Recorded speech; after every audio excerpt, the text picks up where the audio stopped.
오늘 설교는 예측할 수 없는 일이 터져 나를 집어삼킬 때입니다. 본문은 시편 42편 7절부터 8절인데 거기 이미지가 이제 아주 막 그 예측할 수 없는 폭풍우가 휘몰아치는 거기에 어떤 절벽일까요? 거기에 한 사람이 이제 서 있는데 이게 좀 나의 모습 같은 그런 것을 지난 주 우리 화요일 날부터 어, 이번 주 어저께까지 또 뭐 사실 지금까지도 제가 우리 둘째 고아림 군으로 인해서 그런 좀 느낌을 갖게 되고 어려움이 좀 있었습니다.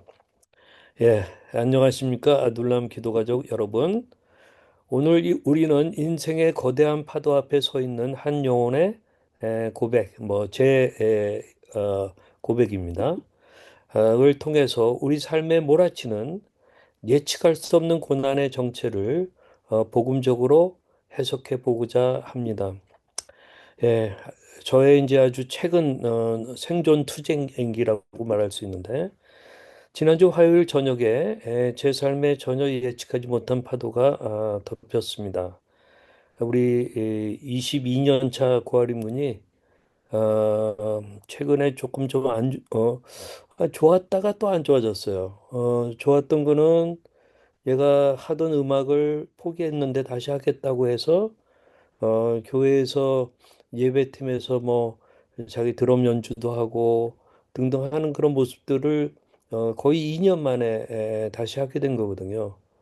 그게 참 좋았는데 감사했는데 갑자기 지난주 화요일 날 저녁에 에, 응급실을 가야 됐고 그다음에 또 중환자실로 옮겨져야 됐고 그러면서 여러 가지 정말 예측치 못한 그런 일들이 막 발생을 하다가 이제 어저께 그 정신과 병동에 정신과 병원으로 이송이 되어 가지고 지금 이제 입원 중에 있습니다. 그래서 제가 이제 처음에는 제가 사실 평안함이 유지되는 듯 했어요. 근데 이제 병원에서의 그 시간들이 길어지면서 연속적인 사건들이 저를 삼키려 하는 것을 느꼈습니다. 그래서 이 설교는 제가 뭐 세련된 이론 또는 우아한 이론을 펼치는 게 아니고요. 파도 속에 잠긴 저의 생존 투쟁기이며 이 고백을 통해 저와 여러분이 함께 승리하기를 소망하면서 제가 용기 내어 강단에 섰습니다. 이때 저한테 이제 떠오른 그 시편이 있었는데 뭐 여러분들도 잘 아실 시편 42편이에요. 시편 42편은 예루살렘 성전에서 멀리 쫓겨나 요단 땅과 헤르몬산 근처에 유배된 고라 자손의 애가입니다. 고라 자손은 레위 지파의 후손으로 본래 성소에서 봉사하던 직무를 맡았었습니다. 그 고라 자손의 역사는 크게 세 시기로 나누거든요. 첫 번째로는 반역의 조상이라고 얘기할 수 있어요. 모세 시대의 고라는 아론의 제사장직에 불만을 품고 반역을 일으켰다가 심판을 받았습니다. 이때 고라와 그에게 동조한 사람들은 땅이 갈라져서 삼켜지는 비극을 맞이했습니다. 그러면서 남겨진 자들이 있는데 놀라웠게도 민수기 26장 11절에는 고라의 아들들은 죽지 아니하였더라고 기록합니다. 그러면서 이제 심판의 현장에서 살아남은 이들이 고라 자손의 맥을 잇게 되는데 그러면서 그들 가운데서 이 찬양의 가문 시간이 흘러 다윗 시대에 이르러 이들은 성전에서 찬양하는 직분과 문지기의 사명을 맡게 되는 그러한 일이 일어나게 됐죠. 그래서 과거에 반역자의 가문이라는 꼬리표를 떼고 하나님을 가장 가까이서 노래하는 가문으로 거듭난 것입니다. 근데 이제 시편 42편의 배경이 된 그 역사적인 사건이 뭐냐면 아주 고통스러운 상황에 깔려 있었는데요. 가장 유력한 배경은 다윗 왕의 아들 압살롬의 반역 사건입니다. 당시 다윗과 그를 따르던 충신들은 예루살렘을 떠나 요단강 건너편 광야로 피신해야 했습니다. 성전과 그래서 단절이 됐죠. 고라 자손에게 가장 고통스러웠던 점은 단순히 생명의 위협이 아니라 자신들의 직무지였던 성소에 갈 수 없게 된 상황이었습니다. 그래서 내 하나님이 어디 있느냐? 라고 비웃는 대적들의 조롱 속에서 그들은 과거 성전에서 축제를 벌이던 시절을 회상하면서 눈물을 흘립니다. 그러면서 이제 지리적으로 보면은 시편 42편 6절에 언급된 요단 땅과 헬몬과 이 미살산은 예루살렘 북동쪽의 망명지를 뜻하는 곳인데 이곳에서 저자는 쏟아지는 폭포 소리를 들으면서 자신의 영혼이 겪는 고난을 시적으로 승화시킨 것이 시편 42편입니다. 그래서 제가 시편 42편을 쭉 그 병원에서 좀 경황이 없는 가운데 읽어가면서 저한테 많이 읽었던 부분인데 7절의 외침이 굉장히 의문스러웠어요. 어떤 의문이 떠올랐어요. 42장 7절은 뭐냐면 주의 폭포 소리에 깊은 바다가 서로 부르며 주의 모든 파도와 물결이 나를 휩쓸었나이다 라는 표현이에요.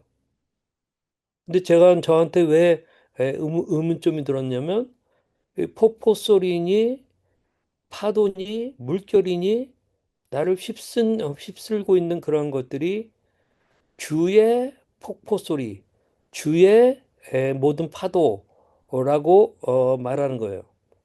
그러니까 여기 폭포, 파도, 물결, 이스라엘 북부 헬몬산에 눈이 녹아가지고 요단강으로 급격히 쏟아지는 폭포 소리는 귀를 먹먹하게 하는 아주 압도적인 위험을 상징합니다.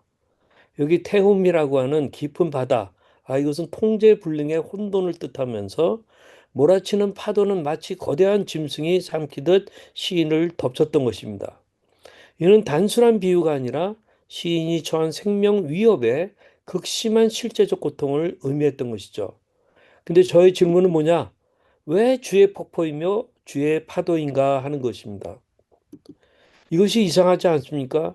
나를 죽일 듯 달려드는 이 고통의 이름을 왜 시인은 감히 주의 것이라고 부르고 있을까요? 그래서 저의 의구심은 이거였어요.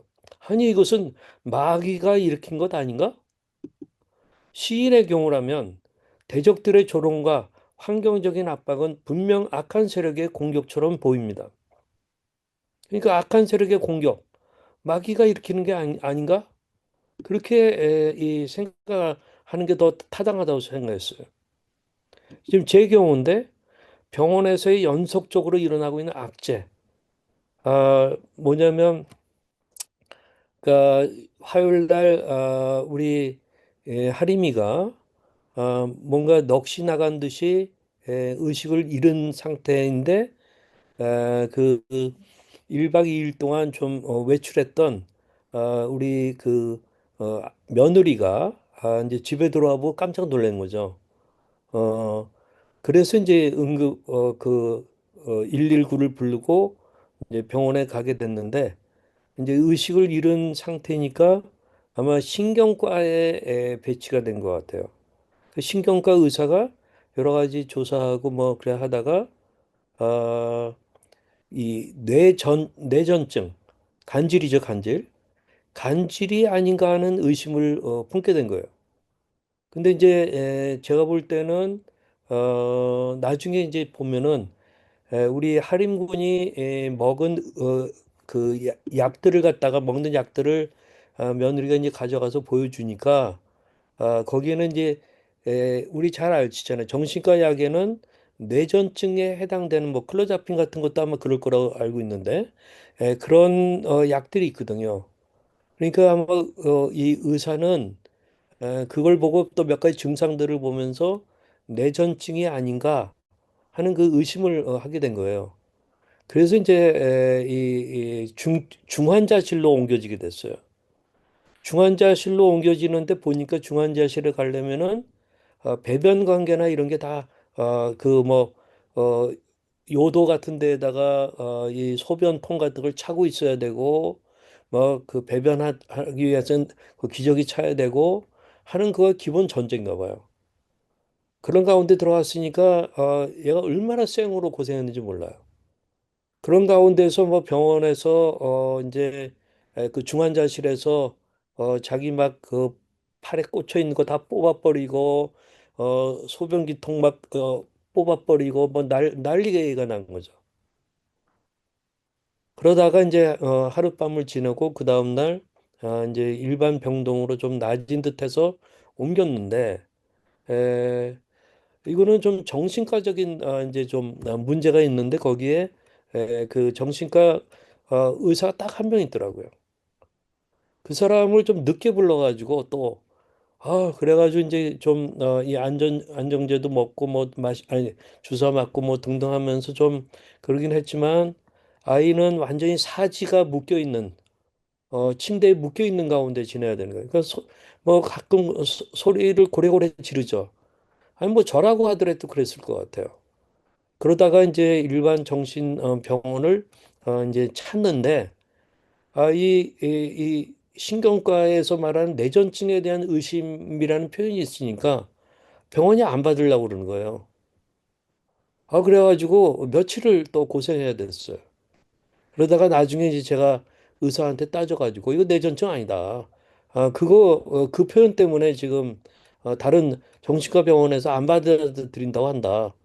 그래서 지금 이분이 좀 완화된 그런 표현을 좀 해가지고 간신히 어느 한 병원으로 이제 가게 돼서 어저께 입원시키고 이제 저희들이 완전히 지친 상태에서 이제 돌아오게 된 거예요.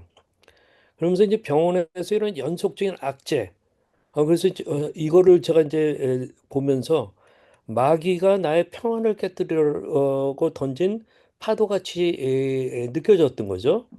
근데 왜 이 시편 저자는 주의 폭포라고 그러나? 그러면서 결국 이제 제가 해석을 하게 된 것이 이것이었어요. 시인이 처음부터 평온하게 주의 파도라고 고백했을까요? 어떻게 생각하세요? 저도 아니라고 생각해요.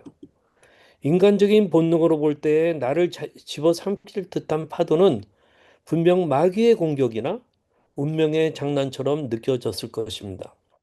어떻게 그 절망의 파도가 주의 파도로 바뀌어 고백되었을까요? 그러면은 그 영적 전환의 과정을 세 단계로 묵상해 볼 수 있습니다. 첫째는 해석의 주권을 하나님께 돌려드린다는 거예요. 맞아, 당신의 해석이 맞아요. 당신이 그렇게 해석할 수 있는 권한이 있어. 마치 우리 헌법 문제가 있으면 헌법재판소가 최종적으로 그 해석의 주권을 갖고 있잖아요. 그런 것처럼 우리가 지금 일어나고 있는 그 일들을 놓고 나에게 여러 가지 의심들고 생각이 있지만 최종적인 주권은 하나님께 돌려드린다는 그런 얘기죠. 처음에 파도를 맞았을 때 시인은 내 뼈를 찌르는 칼같이 내 대적이 나를 비방하여라고 10절에서 고백해요. 즉 외부의 공격, 마귀적 상황에 매몰되어 있습니다. 그러나 시인은 곧 이 상황을 허락하신 분이 누구인가? 라는 근원적인 질문으로 나아갑니다. 그러면서 이제 전환점이 만들어지죠. 세상이 나를 치는 것 같지만 결국 이 파도를 일으키고 다스리시는 분은 하나님이시다라는 주권의 인정인 것입니다. 파도의 주인이 마귀라면 나는 희생자일 뿐이지만 주인이 하나님이시라면 이 파도에는 반드시 의도와 끝이 있음을 깨닫게 된 것이에요. 제가 다시 한번 얘기해요. 파도의 주인이 만약 파도를 일으킨 존재가 마귀라면 나는 그냥 희생자예요. 그래서 도망쳐야 돼요. 그러나 주인이 하나님이라면 이 파도에는 반드시 어떤 의도가 있고 그 끝이 있는 것이 아니냐 하는 것을 깨닫게 된 것이었어요. 그러면서 저의 관점이 바뀌는데 삼키는 파도에서 파도가 나를 집어 삼키는 그게 아니라 나의 더러운 것들을 씻는 파도, 씻기는 파도로의 관점의 변화가 일어나는 거죠. 마귀의 파도는 나를 멸망시키려 하지만 주의 파도는 나를 정결하게 하는 것입니다. 시인은 폭포 소리와 심연을 언급합니다. 이는 통제불능의 상황입니다. 하지만 역설적으로 그 깊은 고난의 심연이 하나님의 깊은 은혜의 심연을 부릅니다. 그래서 시인이 이제 좀 전략적으로 후퇴해요. 여기 5절에도 보고 11절에 보면은 시인은 자기 영혼에게 어찌하여 낙심하느냐라고 꾸짖으며 감정의 파도에 휩쓸리지 않고 하나님께 시선 고정을 연습합니다. 이 과정에서 파도는 나를 죽이는 도구가 아니라 하나님께 더 가까이 밀어붙이는 에너지가 되는 것입니다. 여러분 이거 잘 아셔야 됩니다. 우리가 어떤 정말 예상치 못했던 끔찍한 사건을 만났을 때 거기에 대한 해석을 내가 하려고 하지 말고 해석의 주인은 하나님이에요. 그 주권을 하나님께 맡겨야 돼요. 복잡한 헌법 문제 내가 최종 결론 못 내려요. 헌법재판소가 최종 결론 내리는 거예요. 그 주권은 헌법재판소에 있어요. 근데 거기에서 내리는 그거가 주의 파도라는 거예요. 마귀의 파도가 아니라. 그래서 그럼 그 의미는 뭐냐? 나를 삼키는 파도가 아니라 나를 씻기는 파도로 이 관점이 변화되는 것이죠. 그런 가운데 세 번째는 이 고난의 소유권을 변경해 버리는 거예요. 시인은 7절에서 주의 폭포 소리 해서 폭포 소리의 이 소유주가 누구냐? 주라는 거예요. 주의 폭포 소리. 주의 모든 파도와 물결이라고 명확히 주의라는 소유격을 붙이고 있습니다.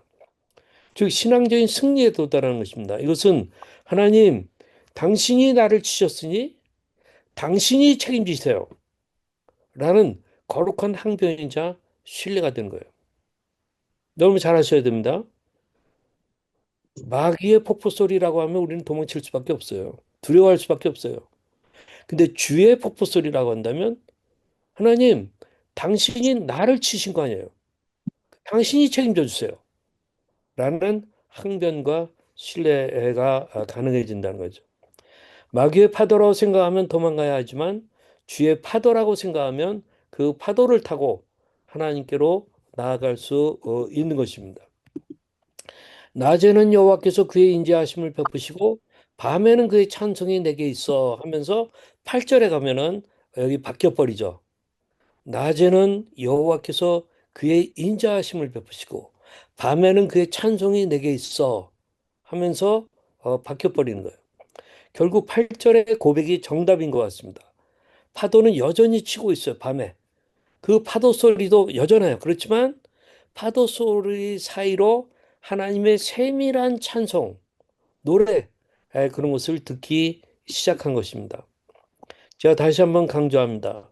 설령 마귀가 일으킨 파도라 할지라도 우리 믿는 사람은 그것을 주의 것이라고 부를 수가 있습니다. 마귀는 결코 하나님의 허락 없이는 파도의 높이를 1cm도 더 올릴 수 없기 때문입니다. 만약 주님이 그럼 직접 일으키셨다면 아이를 살리기 위해 독한 약을 먹이거나 수술대를 준비하는 부모의 마음을 생각해 보십시오.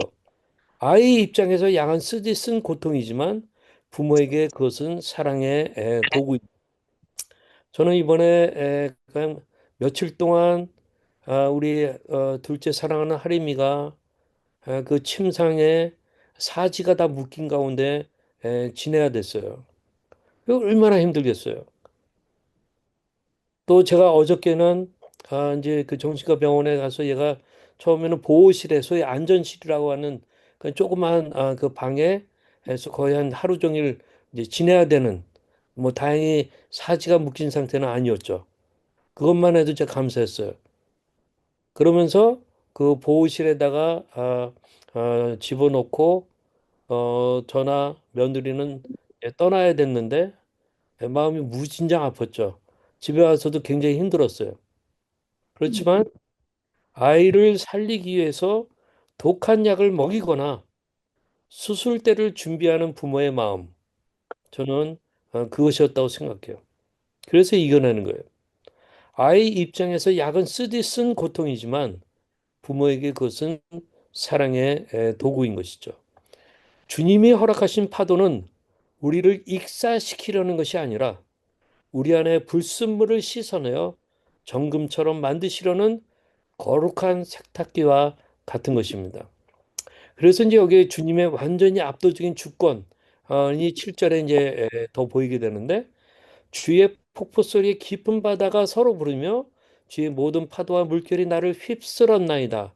이 휩쓸었다고 하는 표현이 원래 히브리어는 아바르라고 하는데, 단순히 지나가는 것이 아니라 완전히 압도하여 덮친다고 하는 그런 뜻인 것입니다. 그래서 주님의 주권이 내 삶의 모든 영역을 완전히 장악하고 있음을 역설적으로 보여줍니다. 저는 어, 어제 그제 이 시편 42편 7절을 묵상하고 또 연구하고 또 심지어 제가 설교 준비도 하고 그러면서 맞다. 지금의 이 상황은 단순히 지나가는 것이 아니라 완전히 주님의 주권으로 압도하여서 덮치는 압도적인 주권의 상황이구나 하게 될 때에 제가 하나님께 완전히 항복하게 되고 나아가게 되는 저 자신을 발견하게 된 것입니다. 자, 우리가 성경적인 이유 왜 주의 것이라고 고백해야 하는가? 여러분들이 믿는 사람으로서 당하고 있는 고통, 예상치 못한 일들, 그것을 주의 것이라고 고백해야 됩니다. 성경적인 이유를 말씀드립니다. 고난의 주인이 주님임을 인정할 때 비로소 통제권이 우리에게서 주님에게로 넘어가는 것이죠. 이게 중요한 것입니다. 고난의 주인이 주님임을 인정할 때 비로소 통제권이 우리에게서 주님께로 넘어갑니다. 예를 들어 폭풍우 속 배 안에서 떨고 있는 아이가 키를 잡고 있는 분이 자신의 아버지임을 확인하는 순간 공포는 신뢰로 바뀝니다.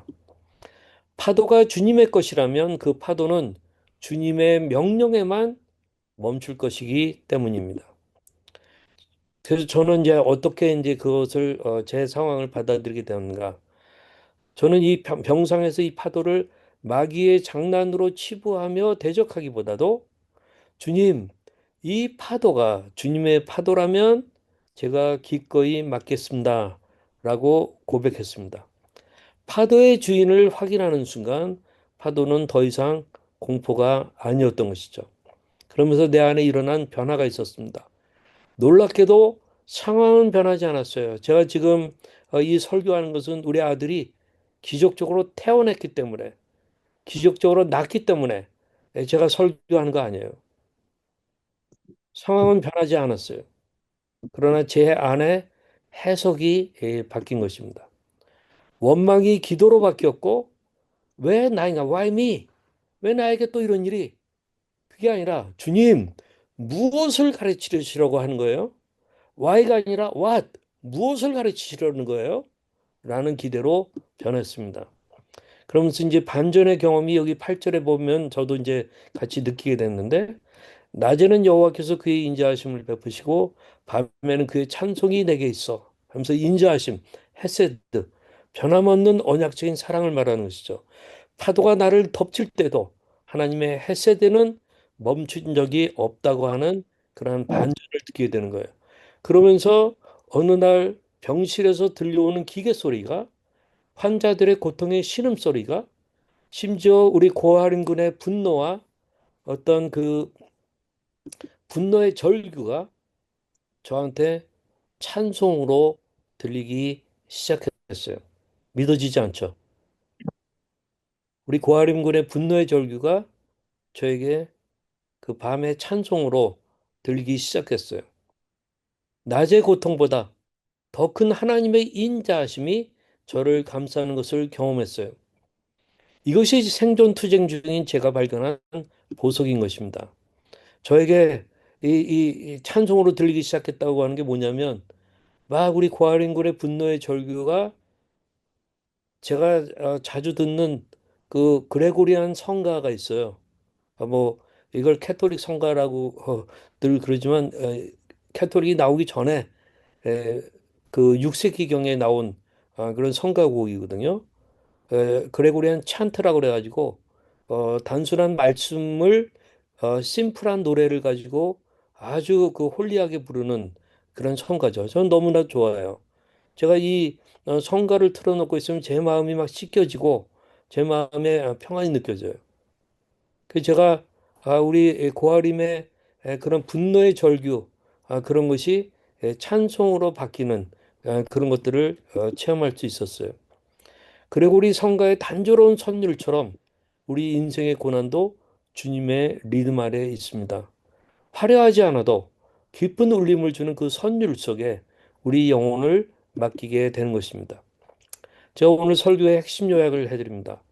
고난의 파도가 칠 때 그 파도의 이름을 주님의 파도라고 명명하십시오. 마귀의 파도가 아닙니다. 주님의 파도라고 믿음으로 명명하십시오. 주님이 허락하신 범위 안에서의 고난임을 신뢰할 때 고난은 비로소 우리를 성장시키는 축복으로 해석되기 시작합니다. 자, 그러면 여러분들은 어떻게 하시겠습니까? 아둘람 가족 여러분, 여러분을 집어삼키려는 파도 앞에 서 계시겠습니까? 그 파도 뒤에 서 계신 주님의 얼굴을 보십시오. 그분은 결코 당신을 포기하지 않으십니다. 파도를 멈추실 분도 그 파도를 타고 걷게 하실 분도 주님이십니다. 오늘 그 주님의 손을 붙잡기로 결단합시다. 이제 우리 같이 기도하는 시간을 갖겠습니다. 우리 한마음 목소리로 오늘 말씀을 생각하면서 지금 우리가 당하고 있는 여러 가지 고통들 주의 파도라고 명명하십시오. 믿음으로. 해결책은 아직 안 보여요. 그러나 믿음으로 주의 파도라고 명명하십시오. 주에게서 비롯됐다고 한다면 또는 뭐 중간에 마귀를 이용했을지도 몰라요. 마귀가 일으키는 것을 허락하셨는지 모르겠어도 허락하신 분은 주님이에요. 이 때문에 주님이 그 기원이고 주님의 소유권이 우리의 그 파도와 관련해서 있어요. 그렇기 때문에 그분이 책임지실 일이에요. 우리가 원하는 때에 원하는 방법으로는 아닐 수 있지만 그분의 방법으로 그분의 때에 그분이 책임지실 일이에요. 주님의 주권에 완전히 압도당하는 그런 일들이 믿음 가운데서 일어날 수 있기를 원합니다. 우리 이 시간에 같이 한마음 목소리로 계신 곳에서 한번 입을 벌려 기도해 보세요. 여러분 그 음소거가 된 상태에서 아무도 못 들으니까 한번 입을 벌려서 간절히 한번 기도해 보세요. 같이 기도하시도록 하겠습니다. 한 2, 3분 정도 기도의 시간을 드리겠습니다. 아버지 하나님, 우리가 이 시간에 나의 상황이 좋아지지는 않았을지 몰라도 여전해도 그런 상황을 일으키신 분이 바로 주님이신 것을 우리가 해석하며 우리가 믿음으로 받아들이며 우리가 인정하고 선포합니다. 주님께서 주신 것이기 때문에 해결책 또한 주님께 있습니다. 주님의 때에 주님의 방법으로 주님께서 하실 일이고 우리는 명확하게 그 이유도 알게 될 것임을 고백합니다. 아버지 하나님, 이 시간에 함께하고 있는 모든 형제자매들 한 사람 한 사람 찾아가 주시고 어쩌면 다른 사람에게 표현하기 힘든, 고백하기 힘든 어려운 문제가 있을지 모르지만 하나님 아버지 긍휼히 여겨 주시기를 원합니다. 그 파도와 바로 하나님의 파도인 것을 믿음으로 붙잡을 수 있도록 도와주시기를 원합니다. 세상의 파도, 마귀의 파도, 또는 나의 잘못과 나의 연약함에서 일어나는 파도가 아니라 또는 그런 것들을 사용하신다 할지라도 궁극적으로 우리 하나님의 파도인 것을 받아들입니다. 그렇기 때문에 하나님께서 하나님의 기뻐하시는 방식으로 나타내 보이실 것입니다. 하나님 귀한 분들 한 분 한 분에게 같이 하여 주시옵소서. 그런 가운데 메마른 마음 속에 밤의 찬양이 울러나게 하여 주시옵소서. 원망의 마음 속에 마치 그 바울과 실라가 빌립보 감옥에서 찬양하듯이 찬양이 울러나오게 하여 주시옵소서. 말씀이 기도가 터지는 쪽으로 나오게 하여 주십시오. 그래 주님의 인자하심을 맛보게 하시고 찬양하게 하여 주시옵소서. 감사합니다. 우리 주 예수 그리스도 이름으로 기도하였습니다. 아멘.